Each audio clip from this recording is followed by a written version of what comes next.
gini, hakikat manusia dengan Allah ini teman-teman harus ingat, Allah itu roh.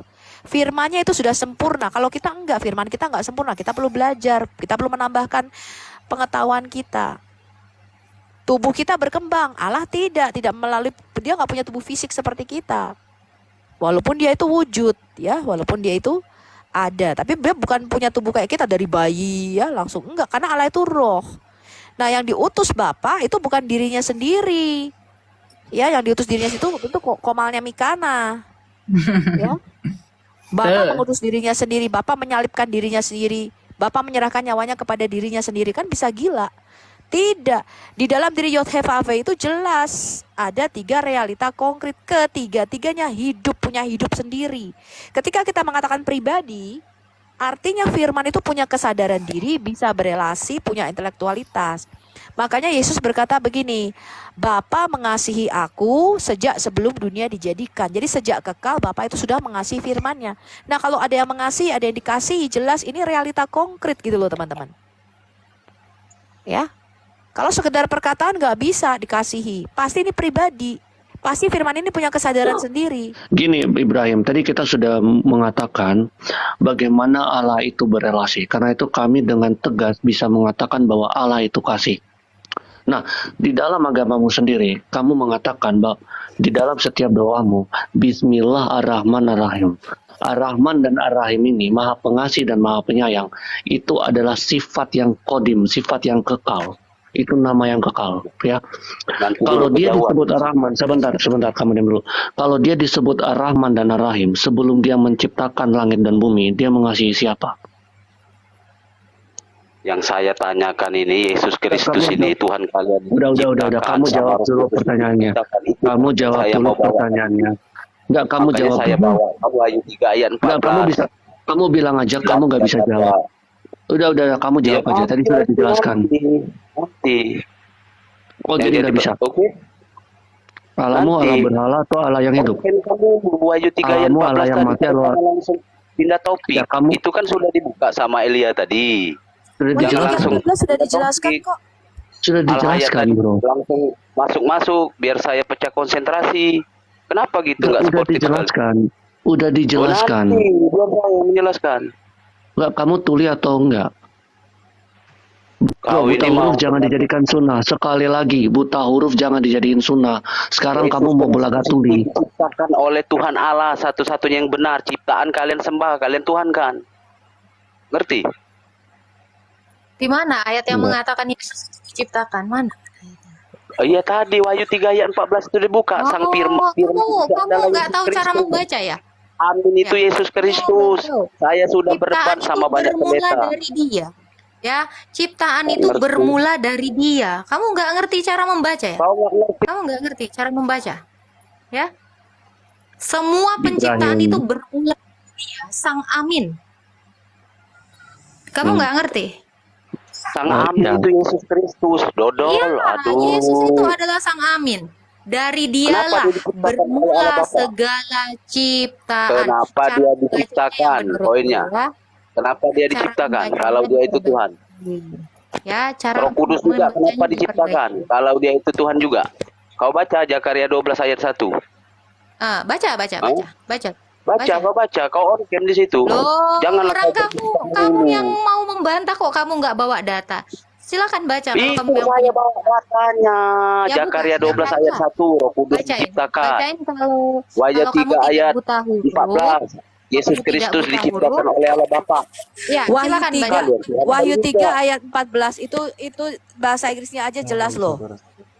The beginning of the creation, artinya permulaan dari penciptaan, bukan permulaan ciptaan ya, permulaan penciptaan. Artinya semua penciptaan itu inisialnya permulaannya adalah Yesus Sang Firman. Andai kali ngeles, Yesus Kristus itu diciptakan, nggak usah banyak narasi liar di sini. Saya bayar kamu 1 miliar kalau Yesus itu diciptakan. Mana udah ayatnya? Kau ini narasi liar melulu kau itu. Penuh dusta kau ini. Dia permulaan dari penciptaan, artinya dialah yang menciptakan. Diciptakan dia itu poinnya. Yesus Kristus itu Firman. Firman itu adalah Yesus Kristus. Amin ya, itu adalah Yesus Kristus. Diciptakan oleh Allah. Ya, firman itu diciptakan. Gini bro. Kalau firman itu diciptakan, tadi sudah dijelaskan. Sebentar kamu diam dulu. Banyak narasi liar. Udah. Ya. penuh dusta lah. Buta huruf, diam dulu. Sebentar ya. Tadi sudah ditanyakan kalau firman itu diciptakan, dengan apa Allah menciptakan firman-Nya?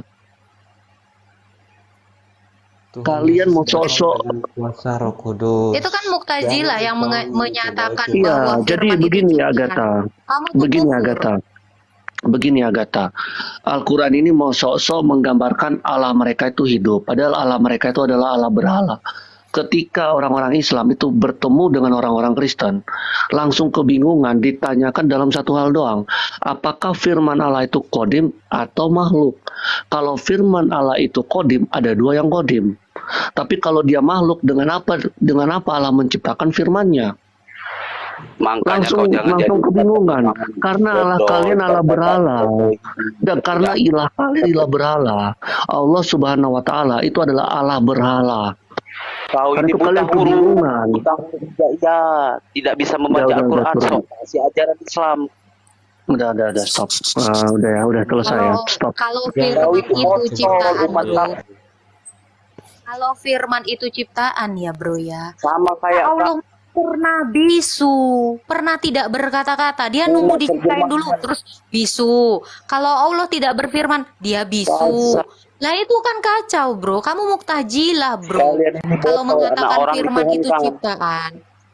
Kalau firman itu ciptaan, kamu Mu'tazilah. Kalau firman itu ciptaan, kamu Mu'tazilah. Makanya kamu kufur. Dikatakan kufur ya. Hati-hati dengan narasimu yang mengatakan firman itu diciptakan ya. Itu akan mengindikasikan bahwa Allahmu itu pernah nggak punya omongan, pernah nggak berkata-kata. Sementara dia maha berfirman. Sifat yang maha berfirman itu kamu hilangkan. Ya, dia pernah maha bisu. Gitu ya bro ya. Hati-hati bro, sesali itu ya. Kamu syahadat lagi, kamu udah jadi Mu'tazilah.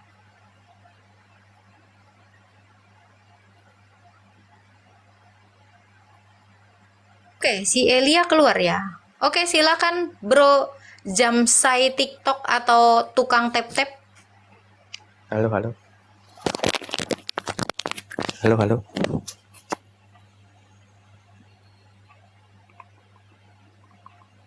Halo. Keluarkan lagi Halo. kamu. Silakan. Tadi kan dikatakan kalau Allah yang Esa itu menciptakan, dia Roh Kudus diberikan buat hidup ya. Terus tadi Yesus mengutus Roh Kudus itu buat apa?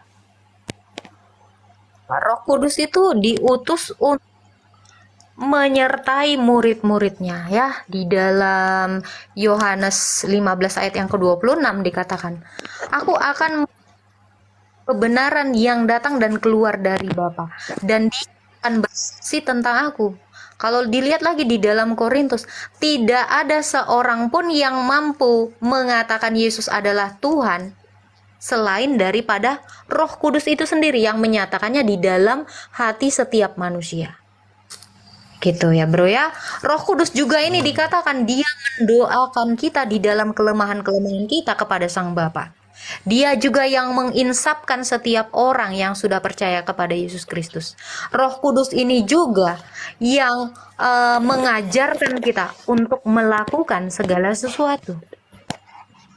Gitu bro.